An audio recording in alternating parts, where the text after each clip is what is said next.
Hello, everyone, and welcome to the Testing Psychologist podcast. I'm your host, Dr. Jeremy Sharp, licensed psychologist, group practice owner, and private practice coach. Many of y'all know that I have been using therapy notes as our practice EHR for over 10 years now. I've looked at others, and I just keep coming back to therapy notes because they do it all. If you're interested in an EHR for your practice, you can get 2 free months of therapy notes by going to thetestingpsychologist.com/therapy notes and enter the code TESTING. This podcast is brought to you by PAR. Check It, available on PARI Connect, is an online library of popular mental health checklists that you can use as a personal inventory. Stop searching the web and make Check It your one-stop shop. Learn more at parinc.com/CHECKIT.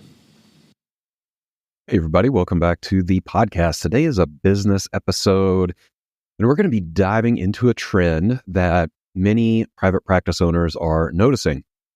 The trend is that client inquiries are staying steady, but conversion rates are dropping, especially for private pay practices.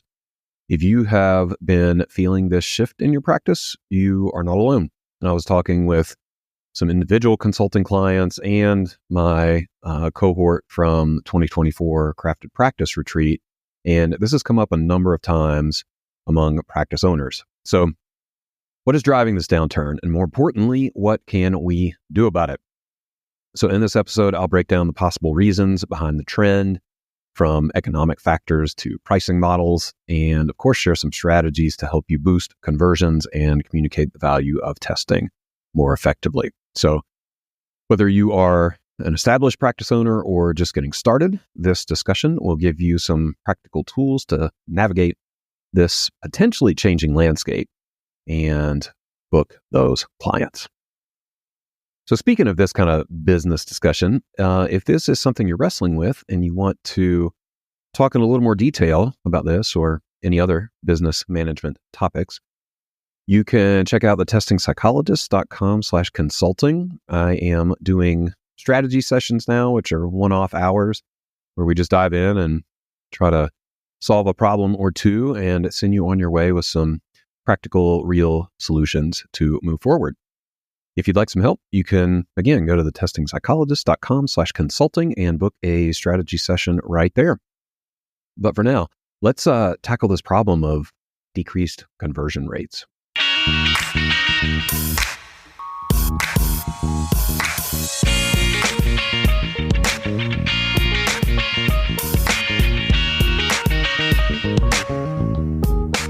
All right, everybody, welcome back. We are here. We are talking about this problem, I suppose, or trend of what seems to be happening in different parts of the country, especially with private pay practice owners. And that trend is that inquiries for services seem to be steady, but conversion or booking for these services seems to be declining. So I wanted to first dive into possible reasons for these declining conversion rates. Right off the bat, I think about economic factors that might be at play. So we are coming out of a 2-3 year period of inflation. So related to that, there's been increased cost of living, financial uncertainty has certainly been at play among a lot of folks. Likely this makes potential clients hesitant to commit to out-of-pocket expenses, especially big out-of-pocket expenses. There is some data. The numbers are escaping me right at this moment, but I remember listening to some podcasts at least a year ago talking about how the COVID relief money that all of us received is running out. So for those folks who saved it or otherwise were able to, bank some money during COVID for whatever reason, that money is running out for folks and has likely run out by this point.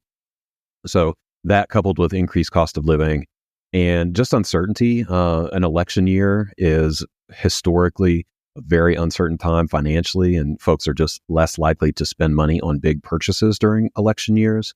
So we had that going on in the fall. So all that leads to, clients maybe prioritizing essential expenses over psych testing, which is unfortunate to see testing as an unessential expense, especially for kids, but also for adults. But I think the reality is that that's how people are viewing it at this point. Another factor is that given the economic pressure and uncertainty and higher cost of living in a lot of parts of the country, I think the natural tendency is that a lot of clients are seeking services from in-network or, lower cost providers.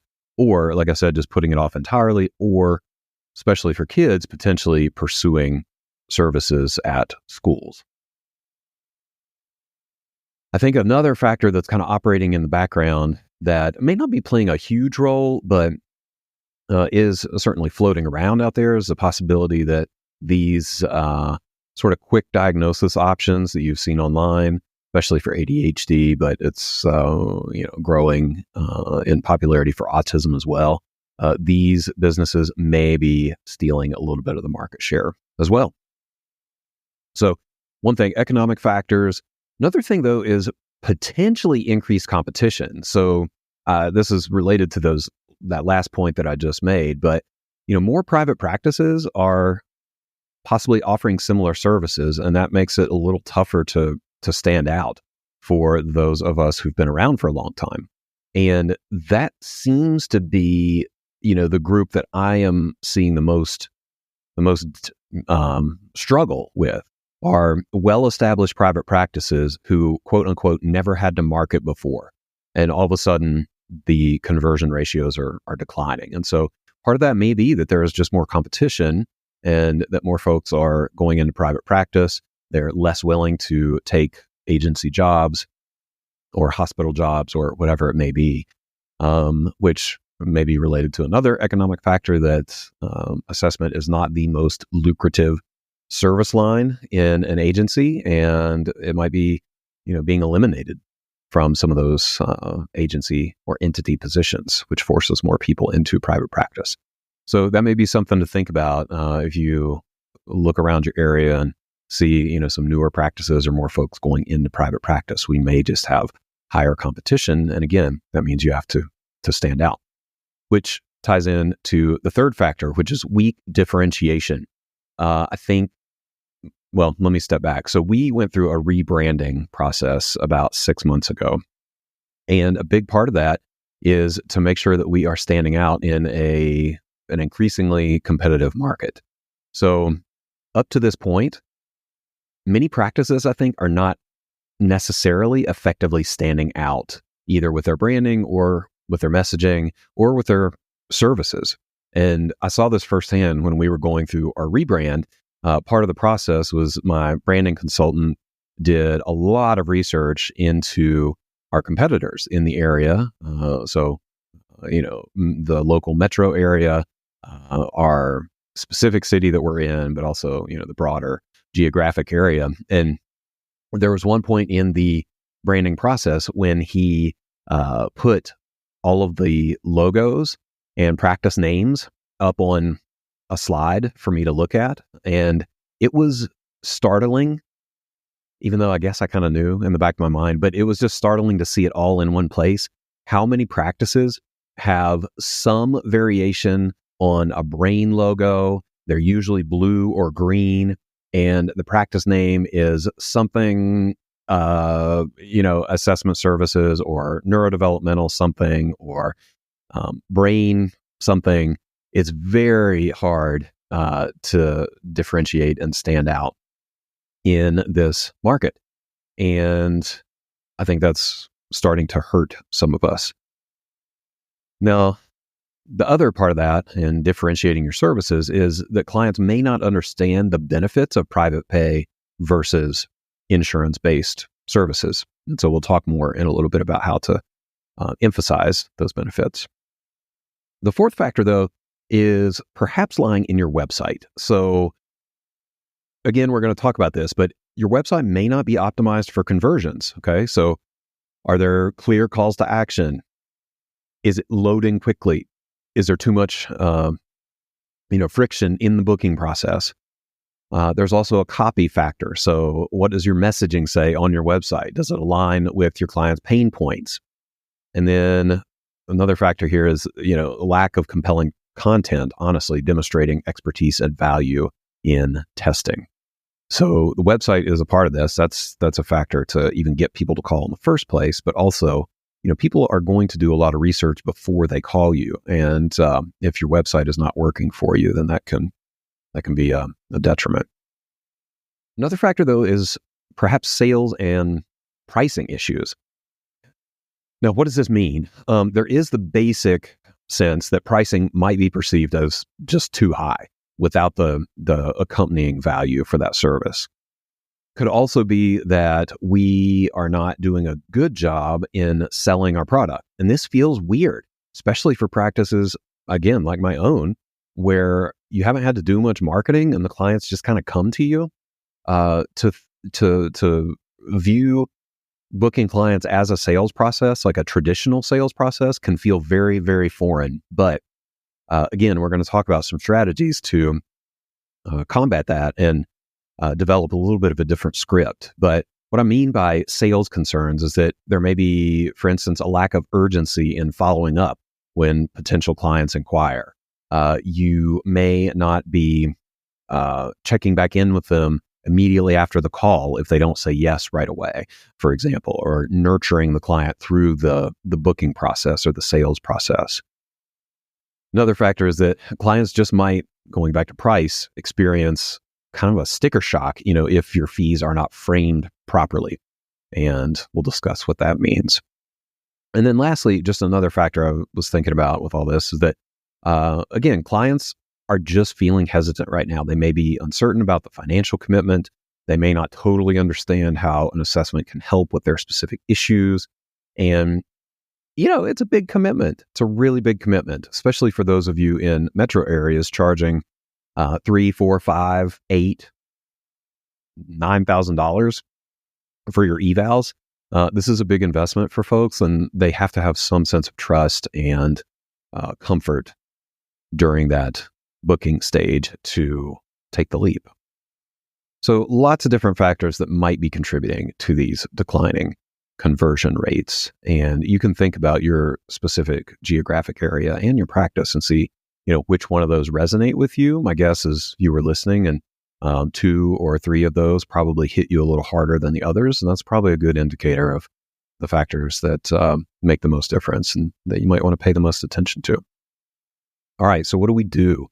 You know that I like concrete strategies and making things practical. So what are some things that you could do to improve the conversions for your testing? Let's start with the website. So a big part of this might include optimizing your website for conversions. So what does that mean? What does that mean? There are a lot of factors. First one, make sure that the scheduling process is completely seamless. I really like this word friction, or this concept of friction in the client experience. And any friction that we have introduced into the booking process is something that needs to go away. Okay, so if you think about when Amazon introduced that buy now button on the purchase page, the product page, conversions went way up. And it's kind of the same process for us. Like, you don't want clients to have to take a bunch of steps, click a bunch of buttons, do a ton of info before they're able to book a call, even if it's just a consult call. So whatever you can do to make that as seamless as possible is great. So I personally am a fan of just having them submit a form rather than making a phone call to you. I think for a lot of people, phone calls are very friction filled, and there are any number of reasons not to make a phone call. So if you could do an online form or even like a text inquiry using a bot or something like Wendy, that could be super helpful. What else can go on your website? I'm a big fan of video.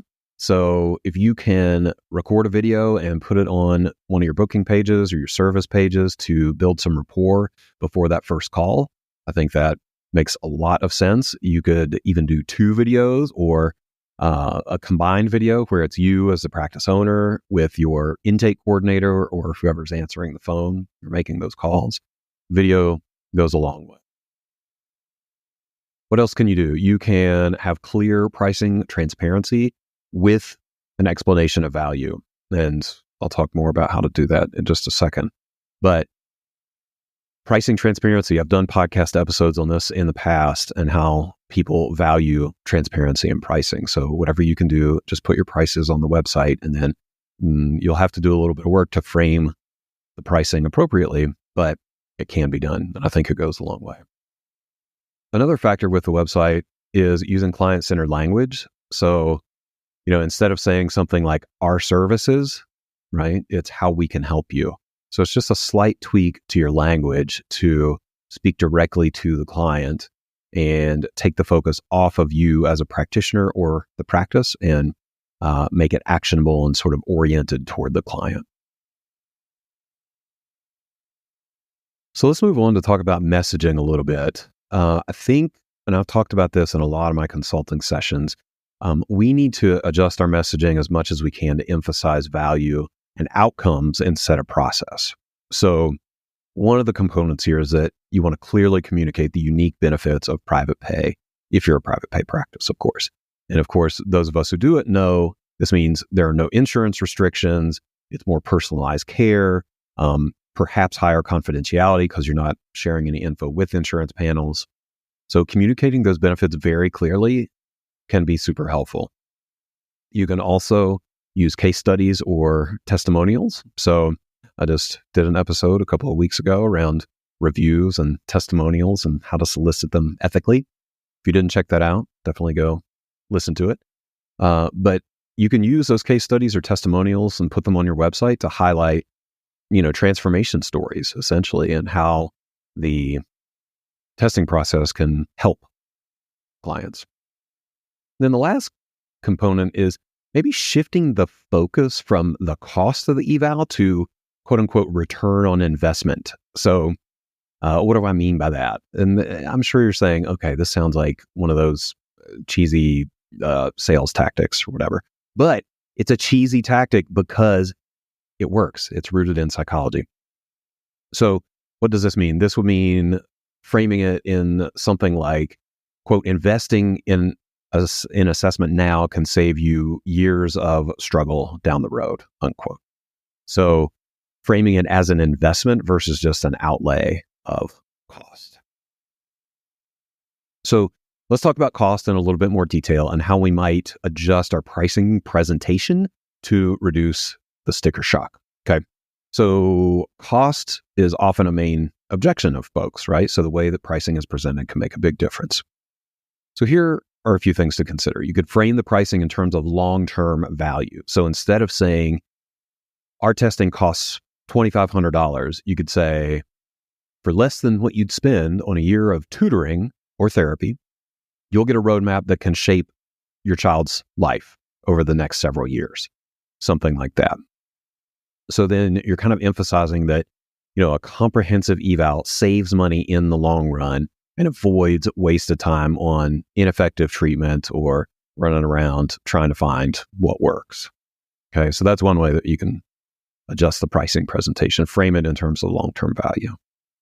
Another component is that you can break down what's included. So I think this is a fine line, honestly. If any of you have done consulting with me, I'm a big fan more of selling the outcome versus the process. But at this stage of the game, I think there are a lot of clients who are balking at a large price tag without realizing what they get. So I think it is worthwhile at some point, not front and center, but on your website, you can break this down and say, okay, this is the testing we do. This is what you get, the feedback session, the school observation, the customized recommendations, the follow-up afterward if you do that. I think that is worthwhile because sometimes people just hear these numbers and they're like, they equate it to going to a primary care physician and doing a 15-minute appointment and walking out with medication. So this is a huge leap from that. And I think we do need to spell it out for folks, especially now when we're trying to convince customers of the value of our services. And then a last strategy that you could do in terms of reframing the pricing is think about or communicate the cost over time. So $2,500, you could say something like, that's about $200 per month if you spread it out over the year. So that's about the cost of a single therapy session. And if that's something that resonates with them, that's great. You might need to find a different example if it's not therapy, but maybe it's like that's a tutoring session or that's a gym membership at a really nice gym or whatever it may be, to like spread the cost out over time. All right. So that was a lot of website stuff. Let's talk about payment and pricing flexibility. Okay. Now, a lot of you are already doing this, but I think it's worth emphasizing that instead of like changing your pricing or charging your pricing all at once, you can do a lot of things to make the payments easier in order to improve conversion. So one of those is offering payment plans. Okay. So this would be, I think what a lot of people probably do, you could do it like, a deposit is due to book the appointment, then another payment is due at the intake, and then a payment is due at testing, and a payment is due at feedback. So you could break it into 3 or 4 payments that occur over the course of a month, let's say. You could also go more formal and do something like breaking everything into a 3-month installment plan. So deposit for booking the intake, then the next payment is due a month later, and the next payment is due a month later. Now, of course, this runs into, solving the problem of having a reliable payment method. That's where credit cards come in handy, and making sure that the card is valid. So you can work that many different ways, but offering a monthly installment can help. Another option is to split the assessment into phases, right? So again, you could start with a very affordable kind of initial screening that people attend before committing to the entire evaluation. So maybe someone comes for the intake, and the intake is $300. And if they continue with the assessment, then it goes toward their balance for the assessment. But if they stop after the intake, then they only pay the $300. And that it helps build trust and rapport, and increases the likelihood that they would continue, I think, once they meet you. But it also reduces the psychological barrier of a large upfront cost. So if you let them know, hey, you can just pay $300 to get started, and then we'll decide at that point. It's just a little more psychologically appealing. Let's take a break to hear from a featured partner. Y'all know that I love therapy notes, but I am not the only one. They have a 4.9 out of 5-star rating on trustpilot.com and Google, which makes them the #1 rated electronic health record system available for mental health folks today. They make billing, scheduling, note-taking, and telehealth all incredibly easy. They also offer custom forms that you can send through the portal. For all the prescribers out there, Therapy Notes is proudly offering e-prescribe as well. And maybe the most important thing for me is that they have live telephone support 7 days a week, so you can actually talk to a real person in a timely manner. If you're trying to switch from another EHR, the transition is incredibly easy. They'll import your demographic data free of charge, so you can get going right away. So if you're curious, or you want to switch, or you need a new EHR, try Therapy Notes for 2 months, absolutely free. You can go to thetestingpsychologist.com/therapy notes and enter the code TESTING. Again, totally free, no strings attached. Check it out and see why everyone is switching to Therapy Notes. Y'all know that I love Therapy Notes, but I am not the only one. They have a 4.9 out of 5-star rating on trustpilot.com and Google, which makes them the #1 rated electronic health record system available for mental health folks today. They make billing, scheduling, note-taking, and telehealth all incredibly easy. They also offer custom forms that you can send through the portal. For all the prescribers out there, Therapy Notes is proudly offering e-prescribe as well. And maybe the most important thing for me is that they have live telephone support 7 days a week, so you can actually talk to a real person in a timely manner. If you're trying to switch from another EHR, The transition is incredibly easy. They'll import your demographic data free of charge so you can get going right away. So if you're curious, or you want to switch, or you need a new EHR, try Therapy Notes for 2 months, absolutely free. You can go to thetestingpsychologist.com/therapy notes and enter the code TESTING. Again, totally free, no strings attached. Check it out and see why everyone is switching to Therapy Notes. Let's get back to the podcast. And then the last option is, and this is controversial, okay? You would have to build into your pricing model to account for this, but you can do a discount, all right? So if you're a private pay practice, you could offer a slight discount for paying in full upfront. So when they come in for the intake, if they want to pay in full upfront, maybe you do a 5% discount to reward that behavior, so to speak. Like I said, this is a little bit controversial, and of course it does affect like what a super bill might look like and so forth. But I think there are ways to do this and have it make sense. So you might consider a prepaid discount to get the full payment upfront.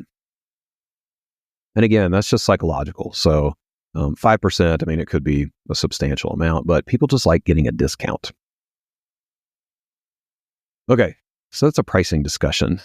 Let's move to more of a discussion about the selling process and how you can improve your conversion ratio during the phone consults. Okay, so I'm assuming at this point that you can get people on the phone.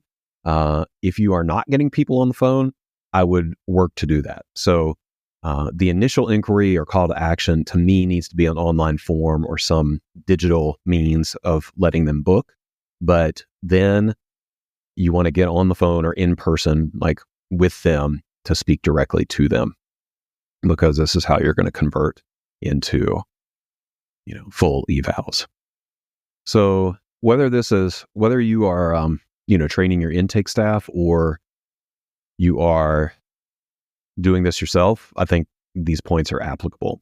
So scripting is important to address cost concerns. Okay. One of those things is, just a simple example is, I totally understand that this is an investment. A lot of families worry about the cost, but what we hear time and time again is that getting that clarity now prevents years of unnecessary frustration and expense from running around trying treatments that don't work. So you can, again, train your intake staff to script a little bit. And this is a little more salesy. It is a little more salesy, but it's also true. You don't want to say anything that's untrue, of course. Another component is you can train your intake staff to normalize the cost hesitation. So this would be something like, hey, we know this is a big decision. A lot of families are in the same boat, or a lot of people are in the same boat. And that's why we offer payment plan, free consult, whatever it may be, to help get them in the door. Another factor or, strategy that you can use to improve conversion rates is to use some scarcity to create urgency, if it is true, of course. So, you could say something like, we're currently booking, for us, it's, 4 to 6 months out. So if you're considering an eval, I just recommend reserving a spot now. You can always cancel it later. Don't say that if it's not true, but you can always cancel later. But I just recommend booking a spot now to reserve your appointment. And then the add-on to that, if you know that it's true, is, you're likely going to call around and find similar wait times at other places. So I could save you some time and be happy to just get you on the schedule now. And then you can give me a call back if you need to change it. So creating a little bit of scarcity can work wonders. One last strategy when you're on the phone is to make it easy to say yes. Now, this sounds very salesy, right? Like, just get them to yes. But I think there's something to that. So if people are feeling hesitant, or you get to the end of your phone script and it's time to do the booking, instead of asking if they want to book or waiting for them to tell you they want to book, you could ask, would it be helpful if I just walked you through the next steps? Or would it be helpful if we just look at the calendar? Could I help you get this next appointment booked? Something like that, versus leaving it down. Now, I'm a big fan of transparency when you're on the phone with people. And so I think it's important to address this whole thing of, why not use insurance and just talk about that head on. So you can do that in your website copy, like I mentioned earlier. But when you're on the phone with people, you can always say, like, yes, we know we don't take insurance, but a lot of insurance-based assessments are brief and they lack the depth that you need for truly tailored recommendations. So our evals actually go beyond the diagnosis. We're going to give you a roadmap for the next year to 2 years to make sure that you have the highest chance of being successful. Something like that. So you just address it. You acknowledge you don't take insurance, and then you tell them why, and you play up the advantages of that. Now, you can also offer some kind of insurance reimbursement help, right? So you could create like a one-page PDF that walks people through not using insurance. If you use a service like Mentaya or Thrizer or any of those, out-of-network assistance services, you can talk them through that and what that would be like. You can provide a pre-filled super bill template or show them what a super bill looks like and how to submit it with a little step-by-step guide. So you can put together some materials to really help people navigate using out-of-network services. And that can also help too. If you tell them on the phone, hey, we've done this 1,000,000 times. We will hold your hand and make sure you get this submitted so that we can increase the likelihood of getting reimbursed. All right. What else? Let's talk a little bit more about the pricing. So I should have thrown this in earlier, but I'm thinking about lots of different things here and bouncing around. So one of the things that you can do, we've talked a lot about pricing on this podcast. You can create tiered services if you'd like. You all know I'm not a huge fan of tiered services. But if you did, I think here are some options that would help people have a little more buy-in and a little more willingness to consider your different options. So, for example, you could have a basic eval that has, where you do the testing and you write a short letter to summarize the results, a one-page report, so to speak. So that could be your basic. You could do the comprehensive, where you do all the testing and a full report, for example, and then that is more money, right? And you could also add even like a premium tier, so to speak, where you do the full testing, full report, plus 3 months of follow-up, right? Where you meet with the family once a month to help strategize and support them. If you can, fit that into your scope of practice, of course. So this is kind of like a good, better, best pricing model to give people choices. Now, don't give people choices that you don't want to fulfill or that you don't feel like are helpful. But again, we're thinking outside the box here to try to increase the perceived value and give people choices as to what they book into, and we want to increase the conversion ratio. Another facet of improved or added value is if you present things as being free, for example. So even though you're going to build the cost of these services into the evaluation, you can present them as free add-ons. Okay. So this will be something like, we include a meeting with school staff for no additional cost to help transition from our evaluation to school intervention. Or we include a no-cost workplace consultation to figure out how to talk to your employer about your diagnoses and needs at work, something like that.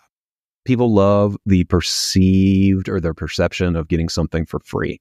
And you can build that in to your evals as well to, again, use psychology to improve the perceived value.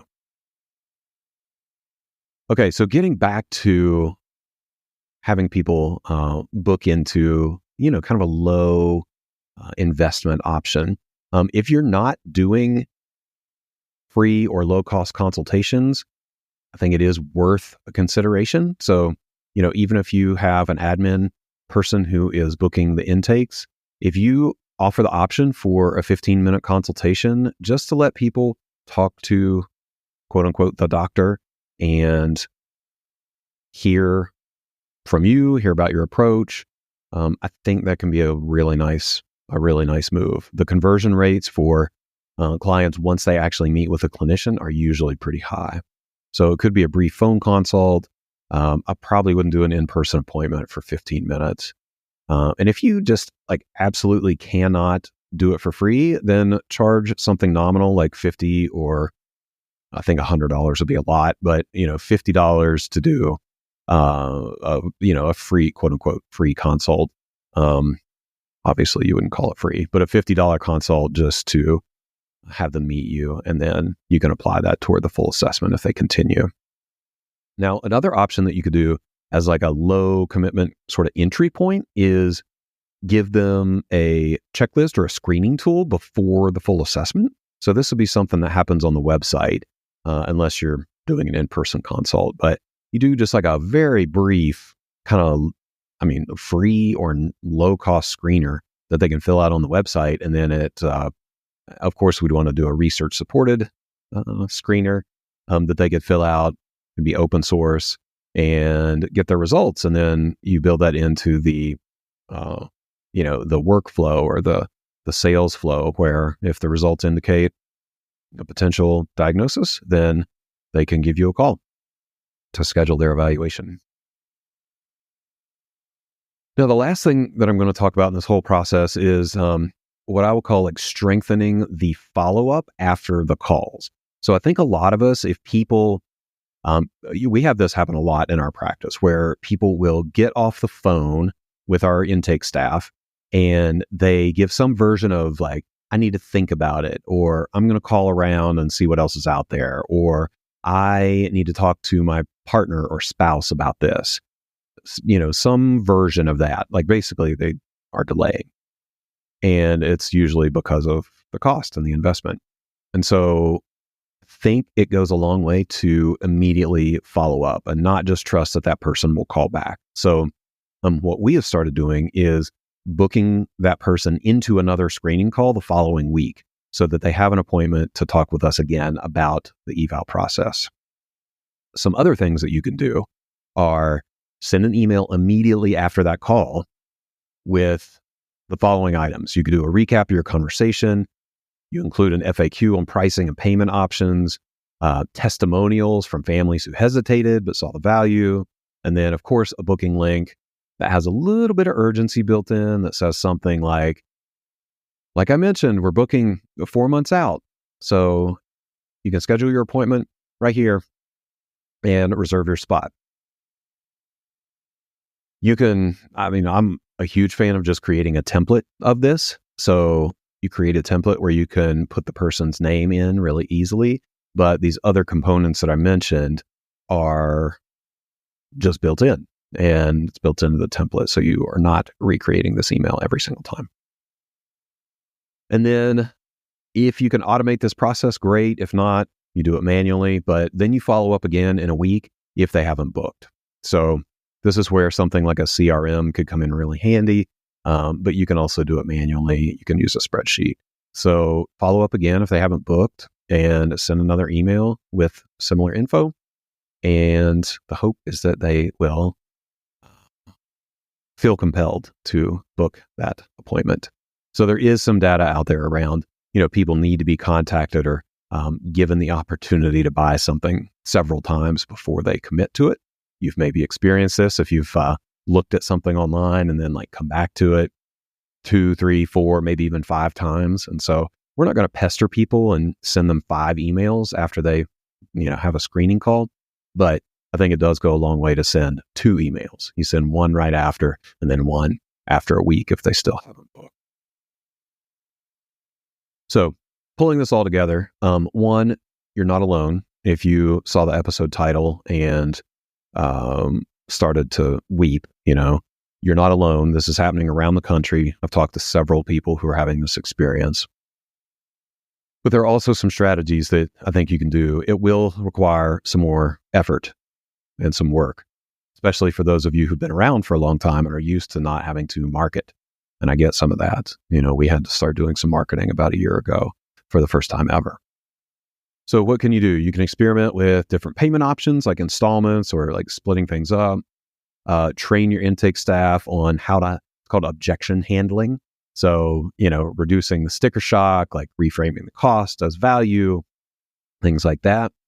You can think about doing free consults or like a low-cost screener to get people in the door. You can make sure to communicate the case for private pay versus insurance-based testing. Make sure that's clear everywhere. And then, of course, improve the post-call follow-up from your intake staff to nurture any clients who might be hesitant to take the leap. So lots of options out there. You don't have to do all of them. You can pick the ones that make the most sense for you. But just know, again, you're not alone, and there are definitely some strategies to help you with this dilemma. All right, y'all. Thank you so much for tuning into this episode. Always grateful to have you here. I hope that you take away some information that you can implement in your practice and in your life. Any resources that we mentioned during the episode will be listed in the show notes, so make sure to check those out.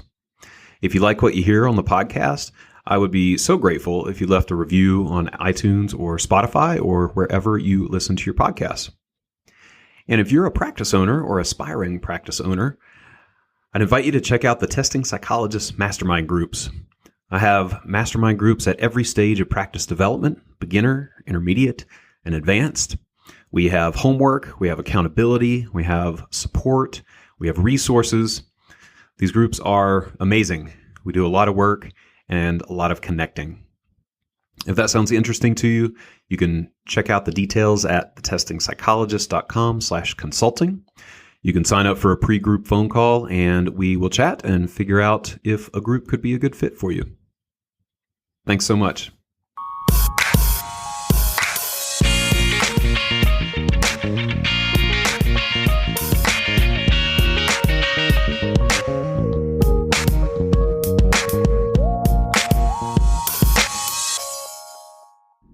The information contained in this podcast and on the Testing Psychologist website are intended for informational and educational purposes only.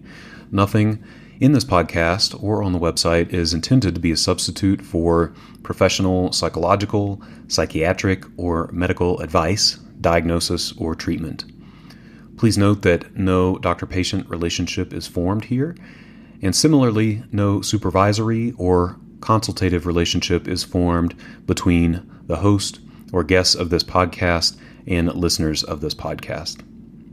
If you need the qualified advice of any mental health practitioner or medical provider, please seek one in your area. Similarly, if you need supervision on clinical matters, please find a supervisor with an expertise that fits your needs.